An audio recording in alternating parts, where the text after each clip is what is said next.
Microsoft word 2007 version. গত ক্লাসে আমরা হোম ট্যাবের হোম ট্যাব নিয়ে আমরা এখন দুইটা ক্লাস করছি না। হোম ট্যাবের প্রথমে একটা ক্লাস করছিলাম, তো হোম ট্যাবের গত ক্লাসে বুলেটস অ্যান্ড নাম্বারিং পর্যন্ত করছিলাম, ঠিক আছে। তো আজ আমরা দেখব বুলেটস অ্যান্ড নাম্বারিং এর পরে, যেমন ধরো এই তোমার এটাকে বলা হয় ইনক্রিজ ইনডেন্ট। একটু লক্ষ্য রাখতে হবে, ইনক্রিজ ইনডেন্ট, আর এটা হচ্ছে ডিক্রিজ ইনডেন্ট। ইনক্রিজ এবং ডিক্রিজ এটা দিয়ে আমরা কি করি, ইনক্রিজ ইনডেন্ট। এক্সাম্পল, তোমাকে বলা হলো, আমি এটা একটু কপি করি, কন্ট্রোল সি দিয়ে কপি করে একটু প্যারা দিলাম, এটা করলাম। তোমাকে বলা হলো এই প্যারা এবং এই প্যারা সমান থাকবে না, এই প্যারাটাকে একটু ডানে সরাতে হবে। কি করতে হবে? তাহলে আমি লেখাটা ব্লক করব, মাউস দিয়ে জাস্ট ব্লক করলাম। ব্লক করে আমরা এই ইনক্রিজে ক্লিক দিব, দেখবা এটা কিন্তু লাভ দিয়ে চলে যাবে ডান পাশে, আবার দিবা, আবার যাবে, আবার যাবে, আবার যাবে, এই পাশে সরে যাবে, ঠিক আছে। তাহলে তোমার এইভাবে থাকবে। প্রিন্ট প্রিভিউ দিকে দেখো, তোমার তোমার প্রিন্টে এইভাবেই শো করবে, এইভাবেই, ঠিক আছে। যদি বলা হয় এটা আবার ব্যাকে নিয়ে আসো, তাহলে এবার ব্লক করে তুমি কি দিবা, ডিক্রিজে দিবা। কোথায় দিবা? ডিক্রিজ। মাউসে ক্লিক করবে, ডিক্রিজ চলে আসবে। এটা শর্টকাট একটা কমান্ড আছে, সেটা হচ্ছে কি, মানে সামনে ডান পাশে সরানোর জন্য এই ইনক্রিজ ইনডেন্টের ডান পাশে সরানোর জন্য increase indent, control M. Control M দিলে এইভাবে আস্তে আস্তে সরে যাবে, কন্ট্রোল এম, কন্ট্রোল এম, এভাবে। আবার যদি বলা পেছনে বামের দিকে নিয়ে আসবা, তাহলে ব্যাক করবে না।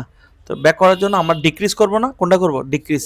তো ডিক্রিজ না করে শর্টকাটে কন্ট্রোল শিফট এম, মানে কিবোর্ড থেকে কন্ট্রোল এবং শিফট এই দুইটা কমান্ড একসাথে চেপে ধরবা। চেপে ধরে কি দিবা? Control shift M, control shift M, এভাবে দিলে সে পেছনে ফিরে আসবে। ওকে, এভাবে। তুমি যদি দুইটাকে যদি বলা হয় পুরো সবগুলো লেখাকে কি করো, ডান পাশে নিয়ে যাও, তাহলে কন্ট্রোল এম দিবা, আস্তে আস্তে ডান পাশে সরে যাবে। কন্ট্রোল শিফট এম দিলে আবার আস্তে আস্তে বাম পাশে সরে আসবে। এই কথাটা বোঝাতে পারছি?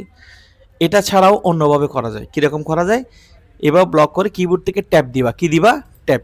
যেমন আমি শুধুমাত্র এটাকে সরাবো, ট্যাপ। কিবোর্ড থেকে tap command, tap, T A B, tap command. এবার চাপলেও কিন্তু কি হয়, ট্যাপ কমান্ড। এটা চাপলেও কি হয়, এদিকে সরে যায়, ঠিক আছে। Tap command. আবার শিফট চেপে ধরে ট্যাপ দিলে কিন্তু আবার কি হয়, পেছনে ফিরে আসে। তাহলে একই কাজ কয়বার করা হচ্ছে? দুইবার। ট্যাপ দিলে ডান পাশে যাবে, যতবার একবার চাপবা এক লাফ দিয়ে একটু মানে সরে যাবে। আবার শিফট চেপে ধরে ট্যাপ দিলে আবার কি হবে, পেছনে ফিরে আসবে। তাহলে একই কাজ কয়বার করছি? দুইবার।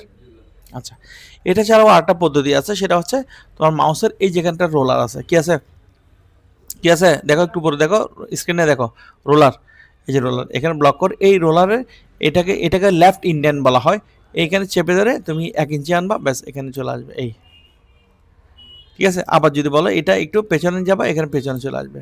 কিন্তু এটা দিয়ে রোলার দিয়ে আরেকটা কাজ করা যায়, যেটা এই ইনক্রিজ ইন্ডেন্ট এবং ডিক্রিজ ইন্ডেন্ট দিয়ে করা যায় না। সেটা হচ্ছে তুমি যদি এই মার্জিন ব্যাথ করে বামে নিয়ে আসতে চাও, সেটা কিন্তু এগুলো দিয়ে সম্ভব না।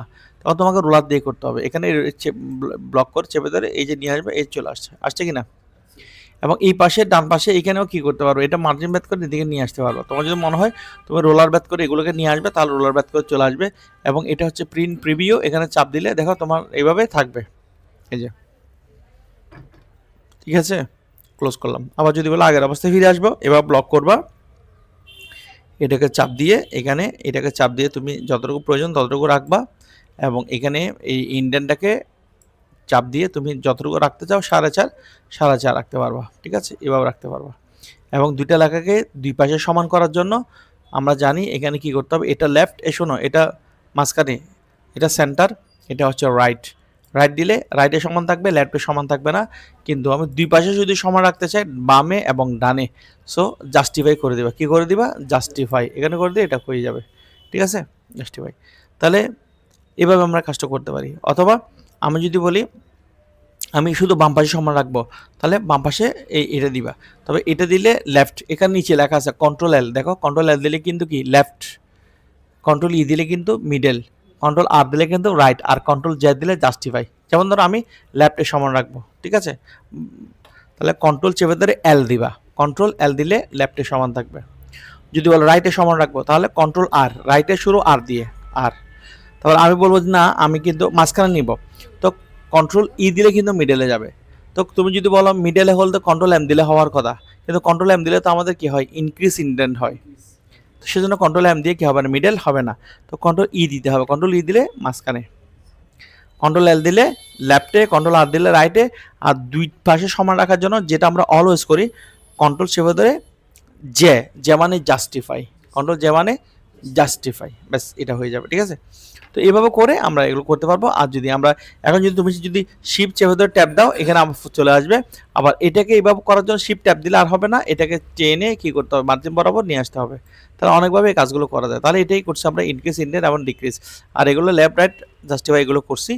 এবার আসি এগুলো গত ক্লাসে সম্ভবত করছি লাইন স্পেসিং করা, কি করা লাইন স্পেসিং, অর্থাৎ এখন তুমি এখানে কয়টা প্যারা বলো তো, একটা প্যারা দুইটা প্যারা, আমি আরেকটা প্যারা করব এখানে, এখানে করে এটা কন্ট্রোল সি দিয়ে কপি করো, কপি করে আরেকটা প্যারা করো, কয়টা প্যারা করলাম বলো তো, তিনটা প্যারা, এখানে কয়টা প্যারা হলো তিনটা প্যারা, তিনটা প্যারার মধ্যে অলরেডি দূরত্ব আছে কিনা আছে, তুমি যদি তিনটা প্যারার মধ্যে দূরত্ব বাড়াতে চাও তাহলে এখানে ব্লক করে এখানে আসবা, এখানে এসে এই জায়গায় লাইন স্পেসিং, এটার নাম হচ্ছে অপশনের নাম হচ্ছে লাইন স্পেসিং, এখানে এসে 1.0 থেকে শুরু করে 3.0 যা আছে সবগুলো কিন্তু এগুলো প্যারার দূরত্ব না, মনে রাখতে হবে এগুলো কিসের দূরত্ব না, প্যারার দূরত্ব না, এগুলো হচ্ছে লাইনের দূরত্ব, কিসের দূরত্ব লাইন, দেখবা 1.5 দাও, দেখো এক লাইন থেকে এক লাইন দূরত্ব হয়েছে না। আবার যদি বলো আরেকটু করবো তাহলে 2.0 দাও, এই যে দেখো তাহলে এক লাইন থেকে এক লাইন দূরত্ব বাড়তেছে, তো আমি তো লাইনের দূরত্ব চাচ্ছি না, আমরা কি চাচ্ছি না লাইনের দূরত্ব চাচ্ছি না, আমরা চাচ্ছি প্যারার দূরত্ব। সো আমরা এখানে কি করব, আমরা এখানে এসে এই জায়গায়, আমরা এখানে এসে এই জায়গায় আমরা কি করব, এখানে এই লাইনের দূরত্ব ঠিক করে দিই 1.15 রেখে আমরা কি করব এই জায়গা থেকে এসে আমরা কি দিব লাইন স্পেসিং অপশনে ঢুকবো, কোথায় মানে প্যারার দূরত্বটা বাড়ানোর জন্য এখান থেকে কোথাও হবে না, এগুলো সব লাইনের দূরত্ব, আমরা প্যারার দূরত্ব করতে হলে লাইন স্পেসিং অপশনে যাব, গিয়ে আমরা এই যে স্পেসিং এ এখানে বিফোর আছে আফটার আছে, আফটার অলরেডি 10 ফিট আছে, তুমি এটাকে আরো বাড়াই দিবা, বাড়াই দিয়ে এখানে যখন ওকে দিবা তখন কিন্তু আমার লাইন স্পেসিংটা বাড়বে। ঠিক আছে, আরেকটু বাড়াই, এখানে এসে লাইন স্পেসিং অপশনে যাব, গিয়ে এখান থেকে আমি চাইলে আরও এখানে বাড়াতে পারি 30 ফিট করে, ওকে দিলাম, এই যে দেখো আমাদের লাইন স্পেসিংটা বৃদ্ধি পেয়েছে, পাইছে কি না পাইছে। যদি আরো কমাতে চাও তাহলে এখানে কমাতে পারবা, হয় এখানে গিয়ে করবা, না হলে একটা শর্টকাট কমানো আছে ব্লক করে যে কোনো একটা ব্লকের পর মাউসের রাইট বাটন ক্লিক দিবা, ক্লিক দিয়ে এখানে দেখো প্যারাগ্রাফ আছে, রাইট বাটন ক্লিক করে কি আছে প্যারাগ্রাফ, এই প্যারাগ্রাফে যাবা, এখান থেকে তুমি আস্তে আস্তে কাজটা করে নিবা, ওকে দিলে এই যে কাজটা হয়ে গেল, আমাদের স্পেসিংটা কমে গেল। তাহলে এইভাবেও হয়, অথবা রাইট বাটন ক্লিক করে প্যারাগ্রাফ অপশনে গিয়ে এভাবে করতে পারবা। আর কিছুক্ষণ আগে যেটা করছি আমরা এখানে লাইনের দূরত্ব যেটা করছি, এখানে দেখো লাইনটা এখানে ফিক্সড করা আছে 1.5 2.0 2.5 3.0 এভাবে আছে না, তা আমরা এভাবে না করে মানে এখানে তো নির্দিষ্ট করা আছে, আমি যদি নিজের মতো করে লাইন স্পেসিংটা সেট করতে চাই তাহলে লাইন স্পেসিং অপশনে যাবা, দেন এখানে সেটা তো কিন্তু প্যারাগ্রাফের জন্য এখানে আসবা, এই যে লাইন স্পেসিং অপশন এখানে 1.5 আছে, নিজের মতো করে আমি 1.3 করব, কি করব 1.3, জাস্ট ওকে দিলে এক লাইন থেকে লাইন দূরত্ব কি হবে 1.3 হয়ে যাবে। ঠিক আছে, আর আমি তো আরও বলেছিলাম এখানে এগুলো যদি বুলেটসের নাম্বারিং সেট করতে চাই, যেমন আমি এখান থেকে বুলেট যদি সেট করতে চাই আমি এটা দিলাম, তাহলে আমার দেখো এখানে প্রতিটা প্যারার আগে কি হয়ে গেছে হয়ে গেছে, কিন্তু এটা সেট করার সাথে সাথে গত ক্লাসে বলেছিলাম আমাদের মাঝখান থেকে প্যারাগ্রাফটা কি হয়ে যায় উঠে যায়, প্যারাগ্রাফের যে গ্যাপটা ছিল সেটা উঠে যায়, তো এটা উঠে যাওয়ার পেছনে কারণ হচ্ছে রাইট বাটন ক্লিক করে প্যারাগ্রাফে গিয়ে দেখো কেন হয়েছে, এই যে দেখো এখানে 12 ফিট থাকার পরেও এটা দেখাচ্ছে না, বা বাড়াই দিলেও কিন্তু হবে না, কেন হবে না, don't add space between paragraphs of the same style, এই টিকমার্কটা তুলে দিতে হবে, তুলে দিলে তোমার কি হবে এখানে স্পেসিংটা বাড়বে, না হলে স্পেসিংটা কোনোভাবেই বাড়বে না। ঠিক আছে, যাই হোক এটা আমরা করলাম, এখান থেকে আমরা এসে এই জায়গায় এটাকে আমরা নান করে দিলাম, নান করে দিলে আমার এই কাজটা হয়ে যাবে। তাহলে আমরা মোটামুটি এখান থেকে লাইন স্পেসিং এবং প্যারাগ্রাফ স্পেসিং করলাম, ইন্ডেন্ট করলাম, এবং এখানে আসি এটাকে বলা হয় শেডিং, এটাকে কি বলা হয় শেডিং, শেডিং মানে কি, যেমন তুমি এইটার একটা কালার করতে যাচ্ছ, এটা ব্লক করবা, ব্লক করে এখানে এসে শেডিং দিবা, শেডিং দেওয়ার সাথে সাথে তোমার এখানে কি হয়ে যাবে একটা কালার হয়ে যাবে, এটা তুমি যদি এটা একটা কালার করতে চাও এবার ব্লক করে এটা তুমি প্রিন্ট দিলে অবশ্যই কালার প্রিন্ট সহ তোমার কিন্তু চলে আসবে, এখানে দিলা এভাবে চলে আসবে, এবং শেষমেশ এটাকেও দিলা এভাবে দিলে এভাবে আমার এটা শেডিং কালারটা কিন্তু অটোমেটিকলি চলে আসবে। ওকে, এটা দিলাম, এই যে হয়ে গেল। তুমি যখন প্রিন্ট নিবা তাহলে এটাতে যাবা, প্রিভিউতে যাবা, অথবা শর্টকাট কমান্ড কি মানে প্রিভিউতে কেন যাই, আমরা প্রিভিউতে যাই যে এই জন্য যাতে আমাদের প্রিন্টটা আমার প্রিন্ট করলে আমার ডকুমেন্টসটা কীভাবে প্রিন্ট হবে সেটা দেখার জন্য। তো তুমি চাইলে এখানে প্রিন্ট প্রিভিউতে ক্লিক করলে যেতে পারো, অথবা শর্টকাট একটা কমান্ড আছে, সেটা হচ্ছে কিবোর্ড থেকে কন্ট্রোল চেপে ধরতে হবে, কী ধরতে হবে কন্ট্রোল কমান্ড, হ্যাঁ কমান্ড চেপে ধরবা, ওই F1 থেকে F12 ফাংশন কি 12টা ফাংশন কি আছে বলছিলাম না, ওই কন্ট্রোল চেপে ধরে ওখান থেকে F2 দিতে হবে, কন্ট্রোল F2 দিলে কোথায় যাবে সে প্রিভিউতে যাবেন। কন্ট্রোল F2 দিলে কি যাবে, কন্ট্রোল F2 দিলে অটোমেটিক্যালি এই যে প্রিভিউ, এই যে কন্ট্রোল F2 দিলাম, এই যে প্রিভিউতে আসছে, এই যে প্রিভিউ, এটা প্রিভিউ, মাঝখানে চাপ দেওয়া হয়েছে দেখো, প্রিভিউতে ঠিক এইভাবে আসবে। কন্ট্রোল F2 দিলে আবার নর্মালি প্রিভিউ থেকে চলে আসবে, ঠিক আছে, এটা হচ্ছে প্রিভিউ, ঠিক আছে। সেটা এখান থেকে করলে হয়, এভাবে করলে হয়, আবার ক্লোজ করলেও কন্ট্রোল F2 থেকে প্রিভিউ থেকে চলে আসবে। ওকে, তাহলে আমরা হোম ট্যাবের এই জিনিসটা করলাম। আর যদি প্রয়োজন না হয় কন্ট্রোল এ দিয়ে অল সিলেক্ট করবা, অল সিলেক্ট করে এখান থেকে শেয়ারিং থেকে কি করে দিবা, নো কালার করে দিবা, আমার কি হয়ে যাবে, সবগুলো কালার এখান থেকে চলে যাবে, ঠিক আছে। আচ্ছা, এরপর আসি আমরা এটা কি, এটা কিন্তু আমরা টেবিল তৈরির সময় করব, যখন আমরা ইনসারে গিয়ে টেবিল শুরু করব, টেবিলে ক্লাস শুরু করব, তখন টেবিল করার সময় আমার এই জিনিসটা, আমার এই ট্যাবটা খুব দরকার, এই কমান্ডটা খুব দরকার হবে। এটা হচ্ছে বর্ডার, কিন্তু আপাতত এখানে বর্ডারে কি কাজ আমি তোমাকে দেখাই। কন্ট্রোল এ দিয়ে ব্লক করবা, ব্লক করে যদি বর্ডারের কাজ দেখতে চাও এখানে আসবা, এখানে এসে এই জায়গায় bottom border, top border, left border, right border, বিভিন্ন বর্ডার আছে না, তুমি এখানে কোনটা কাজ করবে না, অল বর্ডার দাও। অল বর্ডার দিলেই দেখো যেখানে যেখানে তোমার ওই প্যারা শেষ, সেখানে সেখানে তোমার কি হয়ে গেছে, তুমি যদি কন্ট্রোল এ দিয়ে ব্লক করো, যে প্যারাগ্রাফগুলো কমাই দাও, এখানে আসো প্যারাগ্রাফ কমাই দাও, লাইন স্পেসিং অপশন, এখানে এসে প্যারাগ্রাফ 18 ফিট ছিল বা এখানে 6 ফিট করে ওকে দাও, দেখবা যে এখানে তোমার বর্ডারটাও কমে যাবে। এবং প্রিন্ট করে দেখো খুব সুন্দরভাবে তোমার জিনিসটা কি আছে এখানে, এই দেখো, এই দেখো এইভাবে বর্ডারগুলো আছে। তুমি যদি এখানে আরও লিখতে চাও বা করতে চাও, তুমি অটোমেটিকলি করতে পারবা। যেমন ধরো তুমি এখানে চাচ্ছ যে, যেমন আমি, আচ্ছা এই লেখাটা দরকার নেই, আমি ডিলিট করে দিলাম, এন্টার দিলাম, এন্টার দিলে নতুন করে তোমার প্যারা শুরু হবে এবং বক্সও শুরু হবে। এভাবে লিখবা, যা লেখা লিখবা এইভাবে লিখতে থাকবে, বর্ডারটা বাড়তে থাকবে, এভাবে বাড়তে থাকবে। আবার এন্টার দিলে আবার একটা বর্ডার মানে বক্স তৈরি হবে, মানে বর্ডার লাইন তৈরি হবে, এবং এভাবে তুমি এখানে লিখতে পারবে, ঠিক আছে। এটা আবার যদি ব্লক করে যদি বলো যে আমার বর্ডারগুলো লাগবে না, সো এখানে কন্ট্রোল এ দিয়ে ব্লক করবা, দেন এখানে এসে কি করে দেবে, নো বর্ডার দিবা, হবে না। যদি তুমি যদি বলো শুধু আমি মাঝখানে একটা line border, insert horizontal border, এটা দিলে শুধু কি হবে, অর্থাৎ তোমার প্রত্যেকটা প্যারা নিচে নিচে একটা কি হয়ে যাবে, লাইন তৈরি হয়ে যাবে, প্রত্যেকটা একটা লাইন তৈরি হয়ে যাবে। আবার যদি কন্ট্রোল এ দিয়ে ব্লক করো, ব্লক করে যদি আবার কি করো, এখানে এসে যদি বলো আমার লাইনের দরকার নাই, তখন এখানে ইনসার্ট হরিজন্টাল বর্ডার তুলে দিবা।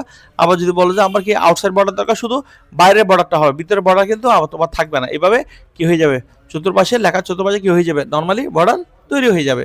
আর যদি প্রয়োজন না হয় তাহলে কন্ট্রোল এ দিয়ে ব্লক করবা, কোনোটা দরকার নেই, তখন এখানে এসে কি করে দিবা, নো বর্ডার, কোনো বর্ডার এখানে থাকবে না। বাকি যে কাজগুলো আছে এগুলো সবগুলো নিয়ে আমরা টেবিল কাজ করার সময় করব। এখন এই আপাতত এইটার জন্য এটা আমাদের দরকার নাই, আমরা যখন টেবিলের কাজ করব তখনই আমার এই জিনিসগুলো আমরা পুঙ্খানুপুঙ্খানু দেখব, ঠিক আছে। আচ্ছা, এরপর এখানে তেমন কিছু নাই, এখানে একটা শর্ট আছে, শর্ট মানে সাজানো, এটাও আমরা টেবিল তৈরি করার সময় করব। এখন এখানে শর্টের কোনো কাজ নাই, শর্ট মানে সাজানো, শর্ট মানে কি, এখানে সাজানোর মতো কোনো কিছু নেই। আমরা যখন টেবিল নিয়ে কাজ করব, টেবিলে অনেক কাজ আছে, টেবিল নিয়ে কাজ করবো, তখন এই শর্টের কাজটা দেখবো, এবং এটাও আরো বিস্তারিত দেখবো। এবং এখানে একটা প্যারাগ্রাফ মার্কস আছে, এটার কাজও আমরা অন্য অপশনে গিয়ে করবো। এখন এগুলোর কাজ নেই, এই শর্টের কাজ, অর্থাৎ শো অ্যান্ড হাইট, এটার কাজ এবং বর্ডারের কাজ থেকে তেমন কোনো কাজ নাই। এগুলো আমরা নেক্সটে অন্যান্য ট্যাবগুলো নিয়ে যখন কাজ করবো, তখন এই কাজগুলো আমাদের প্রয়োজন হবে, তখন আমরা দেখবো, ঠিক আছে। আর এখানে স্টাইলসে এই দেখো একটু স্টাইল, এটাও তেমন দরকার নাই। অর্থাৎ যেমন ধরো আমার মনে হচ্ছে যে আমি এই প্যারাগ্রাফটা একটা স্টাইল করব, এখানে এসে রেডিমেড কিছু স্টাইল আছে, এই যে এটার উপর ক্লিক দিয়ে তোমার একটা স্টাইল রেডিমেড হয়ে যাবে। এটা একটু ব্লক করে আমি যদি এখান থেকে দিই, আমার স্টাইলটা এরকম হয়ে যাবে। আমি যদি বলি আমি এই প্যারাটার একটা স্টাইল করব, এখানে ব্লক করে ওখান থেকে আরও বিভিন্ন স্টাইল আছে, দেখো তুমি দেখো এখানে রেডিমেড কিছু স্টাইল আছে, এটা দিলে এই স্টাইল হয়ে যাবে, দেখো হয়ে গেছে। এখন তুমি প্রিভিউ দিকে দেখো, এই যে আমার এক একটা প্যারা এক এক স্টাইলে হয়ে গেল। তো এগুলো দরকার নাই আসলে, কন্ট্রোল এ দিয়ে সবগুলো ব্লক করে তুমি যদি কি করো, এখানে গত ক্লাসে করছিলাম হোমে গিয়ে ক্লিয়ার ফরম্যাটিং দিলে একদম নর্মাল হয়ে যাবে। কি হয়ে যাবে, ক্লিয়ার ফরম্যাটিং দিলে একদম নর্মাল হয়ে যাবে।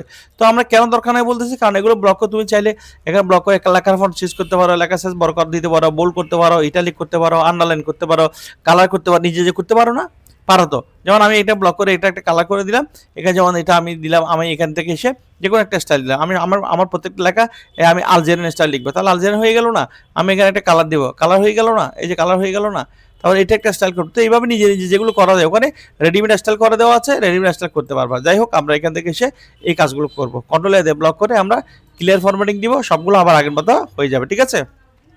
আচ্ছা, এরপর আসি খুবই ইম্পর্টেন্ট, সেটা হচ্ছে আমাদের ফাইন্ড, রিপ্লেস এবং সিলেক্ট। ফাইন্ড, রিপ্লেস এবং কি সিলেক্ট, এগুলো আমাদের খুবই দরকার আছে। ফাইন্ডের কাজ আমরা একটু দেখি। ফাইন্ড দিয়ে আমরা কি করব, ফাইন্ড মানে কোনো একটা জিনিসকে খোঁজা। যেমন ধরো আমাকে যদি বলা হয় এখানে যে সমস্ত জায়গায়, যেমন আমি এখানে একটা তোমাদেরকে দেখাই, আমি এখানে আনিস লিখলাম, ইস লিখলাম, হিস লিখলাম, হ্যাঁ, তারপর এখানে লিস্ট লিখলাম, হ্যাঁ, তারপর ইসমাইল লিখলাম, এইভাবে শব্দগুলো লিখলাম। লিখে আমি তোমাদের বোঝানোর জন্য একটা কাজ করি, কন্ট্রোল সি দিয়ে কপি করে কন্ট্রোল বি দিয়ে এখানে বেশ কিছু পেস্ট করে দিলাম। এখন তোমাকে বল, তারপর এখানে একটু এইটা একটু নিচে গিয়ে, যেমন আমি এখানে কিছু সংখ্যা টাইপ করব, এখানে এসে আমি এখানে সংখ্যা বলতে এখানে হজবরলভাবে কিছু আমি সংখ্যা লিখলাম। এভাবে দেখো তোমার বোঝার সুবিধার্থে আমি কাজগুলো করতেছি। এখানে সংখ্যা কিছু লিখলাম, ঠিক আছে, এখানে সংখ্যা কিছু লিখলাম, এভাবে লিখলাম, এভাবে লিখলাম। লিখে এইগুলো একটু ব্লক করলাম, কন্ট্রোল সি দিয়ে কপি করলাম, কন্ট্রোল বি দিয়ে পেস্ট করে দিলাম। অগণিত সংখ্যা লিখলাম, শত শত বা হাজার হাজার সংখ্যা আমি লিখলাম। তুমি দেখো এখানে অনেক সংখ্যা আমি লিখে ফেলছি, করছে কি না, কপি করে পেস্ট করে দিয়েছি। এখান থেকে যে কোনো একটা সংখ্যা আমি ইচ্ছা করে আমি এটাকে চেঞ্জ করে দিলাম। যেমন ধরো আমি এটাকে চেঞ্জ করলাম, ধরো 0987, কি করলাম এটা। এখন তোমাকে বলা হলো এই সংখ্যাটা তোমাকে মানে খুব শর্ট টাইমে খুঁজে বের করতে হবে।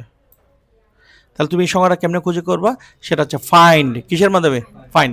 তাহলে তুমি এখানে এসে ফাইন্ডে যাবা, ফাইন্ডের শর্টকাট কমান হচ্ছে কন্ট্রোল এফ, কন্ট্রোল এফ, এভাবে যাবা, গিয়ে ফাইন্ড হোয়াট, কি খুঁজতেছো, 0987, 09 এটাকে খুঁজতেছি। সো আমি গিয়ে এখানে ফাইন্ড নেক্সট দিব, কি দিব, ফাইন্ড নেক্সট। ফাইন্ড নেক্সটে ক্লিক করার সাথে সাথে ক্যান্সেল করে দাও, যেখানে থাকুক সেখানে গিয়ে কি হয়ে গেছে, ব্লক হয়ে গেছে, খুঁজে বের করে দিছে, ঠিক আছে। অথবা কোন একটা শব্দ আমি খুঁজে বের করতে চাচ্ছি, তাহলে কন্ট্রোল এফ দিয়ে ফাইন্ড শর্টকাটে আমি দ্বিতীয় পদ্ধতি যাচ্ছে কন্ট্রোল এফ, এখানে গিয়ে ANIS আনিস, আমি find next cancel, find next cancel yes দিব, দিয়ে ক্যান্সেল করে দিলাম। তাহলে আনিসটা যেখানে আছে সেখানে সে কী করছে, ব্লক করে দিয়েছে।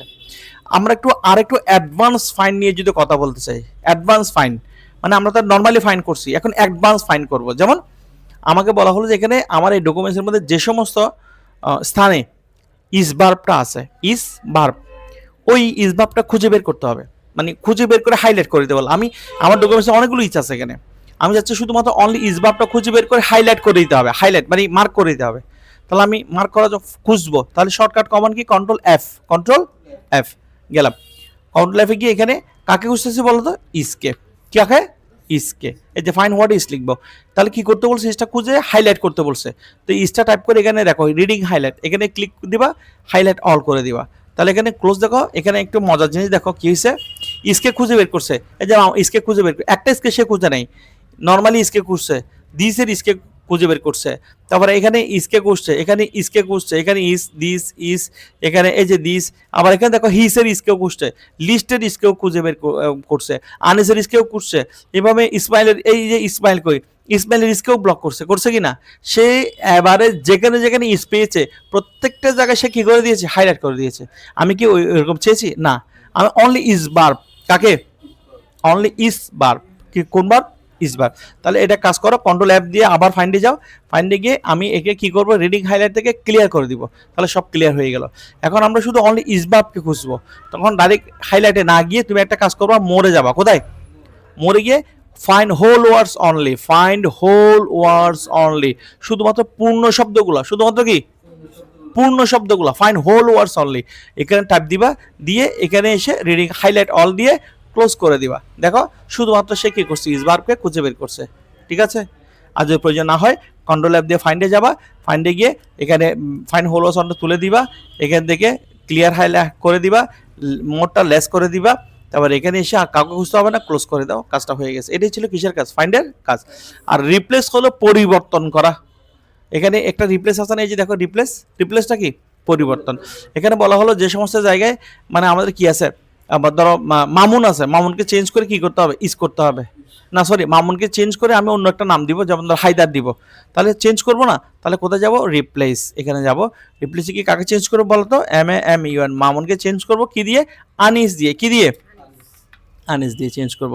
তাহলে রিপ্লেস অল দিবা, কিন্তু রিপ্লেস অল দিলে সবগুলো চেঞ্জ হবে, দিয়ে এখানে ওকে দাও, এখন ফাইনালি ক্লোজ করে দাও। তাহলে মামুনগুলো চেঞ্জ হয়ে কী হয়েছে দেখো, কী হয়েছে, আনিস, আনিস, আনিস, এখানে সব জায়গায় কী হয়ে গেছে, আনিস। আবার আনিসকে চেঞ্জ করতে হবে, তাহলে কন্ট্রোল শর্টকাটে কন্ট্রোল এইচ, এখানে আমরা রিপ্লেসে গেছিলাম না, তাহলে শর্টকাট কমন হচ্ছে কন্ট্রোল এইচ, এই দেওয়া আছে কন্ট্রোল এইচ, কন্ট্রোল চেপে দাও, যখন এইচ দিবা রিপ্লেস আবার আসবে, আসার পর কাকে চেঞ্জ করবে, ANIS, আনিসকে চেঞ্জ করে কি দিয়ে, যেমন ধরো আমি একটা বুঝতে চাই যে ওরকম একটা শব্দ দিব, যেমন ধরো আমি আনিসকে চেঞ্জ করব, এক্সাম্পল নতুন একটা নাম দাও, যেমন ধরো হায়দার, হায়দার দিয়ে রিপ্লেস অল, তারপর এখানে এসে ইয়েস, তারপর এখানে এসে ওকে ফাইনালি ক্লোজ করে দাও। তাহলে সবগুলো আনস্ক্রিন হয়ে গেছে হায়দার। এখন হায়দারকে ব্লক করো, কন্ট্রোল অ্যাপ দিয়ে ফাইন্ডে যাও, এখানে HYD আর হায়দারকে ব্লক করো, রিডিং হাইলাইটকে হাইলাইট অল করে দাও, ব্যাস ক্লোজ করে দাও। এখানে যেখানে যেখানে হায়দার আছে সবগুলো জায়গায় কি হয়েছে, হায়দারটা ব্লক করে দিয়েছে। আবার কন্ট্রোল অ্যাপ দিয়ে ফাইন্ডে গিয়ে আবার ব্লকটাকে রিডিং হাইলাইটে ক্লিয়ার করে দিবা, তোমার আর প্রবলেমটা হবে না। ঠিক আছে, এটি ছিল কিসের কাজ, ফাইন্ড অ্যান্ড রিপ্লেসের কাজ। এখানে আটটা জিনিস হচ্ছে গোটো। গোটো মানে কি, এক পেজ থেকে অন্য পেজে যাওয়া, গোটো। যেমন ধরো আমি এখন এই মুহূর্তে খুব দ্রুত লাফিয়ে, এখানে এটাকে বলা হয় ভার্টিক্যাল স্ক্রল বার, এটাকে ভার্টিক্যাল স্ক্রল বার বলে। আমরা এইভাবে টেনে টেনে না গিয়ে, যেমন ধরো আমি টেনে না গিয়ে এখানে ফাইন্ডের ভিতরে কিন্তু গোটো আছে, যে এখানে গিয়ে গোটোতে যাও, গিয়ে আমি যদি বলি আমি পেজে যাবো, কত নম্বর পেজে, আমি বলো 5 নম্বর পেজে যাবো, গোটো দিলে আমাকে এক লাফে কোথায় নিয়ে যাবে, 5 নম্বর পেজে নিয়ে গেছে। আমাদের 5 নম্বর পেজে নিয়ে যেতে পারে না, কারণ আমাদের লাস্ট পেজ হচ্ছে কত, 3। তুমি তো এখানে তুমি যদি আরও পেজ ক্রিয়েট করতে চাও, দেখো কন্ট্রোল চেপে ধরে এন্টার দিলে একটা page, control enter, control enter, control enter, control ধরে আসে, তারপর এন্টার, এভাবে চাপতে থাকলে তোমার পেজের পর পেজ আসতে থাকবে। এখন কত নম্বর পেজ পর্যন্ত আসছি দেখো তো, 19 নম্বর পেজে চলে আসছি। এখন আমি 1 নম্বর পেজে যাব, তাহলে গোটোতে যাব, কন্ট্রোল জি, শর্টকাটে কি কন্ট্রোল জি দিলে গোটো, তাহলে আমি 1 নম্বর পেজে যাবো। এই যে দেখো এখানে পেজে গিয়ে 1 টাইপ করে গোটো ক্লোজ, তাহলে আমরা 1 নম্বর পেজে কি করছি, চলে আসছি। আবার কন্ট্রোল জি গোটো গিয়ে আমি 10 নম্বর পেজে যাব, 10 নম্বরে গিয়ে এই যে 10 নম্বর টাইপ করছি, করে গোটো ক্লোজ। দেখো আমরা এখন কোথায় চলে আসছি, এই যে 10 নম্বর 10 of 19, অর্থাৎ 19টা পেজের মধ্যে আমি এখন বর্তমানে কোথায় আছি, 10 নম্বর পেজে আছি। অথবা তুমি যদি আরও বোঝাতে চাই, আমি এখানে 10টা টাইপ করে এখানে 10 টাইপ করলাম, বা এখানে লেখো, তুমি বোঝানোর জন্য দেখাচ্ছি তোমাকে, পেজ 10, এটা কি পেজ 10, এটা আমি লিখলাম তোমাকে বোঝানোর জন্য দেখাচ্ছি, এটা পেজ 10, এটা 10 নম্বর পেজে কিন্তু আছে।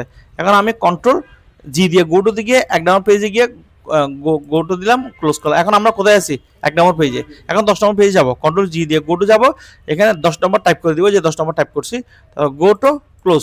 10 নম্বর পেজে আসছে কিনা, আসছে। এটাই হচ্ছে আমাদের কিসের কাজ। তাহলে আমরা আজকে হোম ট্যাবের মোটামুটি হোম ট্যাবের মধ্যে আমাদের ক্লিপবোর্ড কমান্ড গ্রুপ ছিল, ফন্ট কমান্ড গ্রুপ ছিল, প্যারাগ্রাফ কমান্ড গ্রুপ ছিল, স্টাইল ছিল, তারপর কি ছিল, এডিটিং কমান্ড গ্রুপ ছিল, সবগুলো শেষ করছি। নেক্সট ক্লাস থেকে আমরা কি করব, আমরা কোথায় চলে যাব, ইনসার্টে চলে যাব। কোথায় চলে যাব, ইনসার্ট ট্যাবে গিয়ে আমরা করব।